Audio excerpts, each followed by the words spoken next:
ઘણા બધા મિત્રોને આવી યોજના વિશે પૂરતી માહિતી નથી હોતી અથવા ખબર જ નથી હોતી.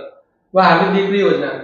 જો તમારા ઘરે દીકરીનો જન્મ થયો છે તો તમે આ યોજનાનો લાભ લઈ શકો છો. આ યોજનાનો લાભ લેવા માટે તમારી વાર્ષિક આવક 2 લાખ કે 2 લાખથી ઓછી હોવી જોઈએ. આ યોજનાનું ફોર્મ ભરવા માટે તમારા દીકરીના જન્મના 1 વર્ષની અંદર જ તમારે આ અરજી કરવાની હોય છે.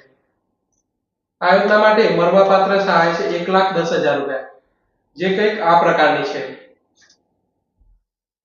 આ યોજના માટે જરૂરી ડોક્યુમેન્ટ તમે આ જોઈ શકો છો, કંઈક આ પ્રકારના છે. આ યોજનાની અરજી કરવા માટે તમારે, જો તમે ગ્રામ્ય વિસ્તારથી હોય તો તમે ગ્રામ પંચાયતના વીસીપી ઓપરેટર જોડે કરાવી શકો.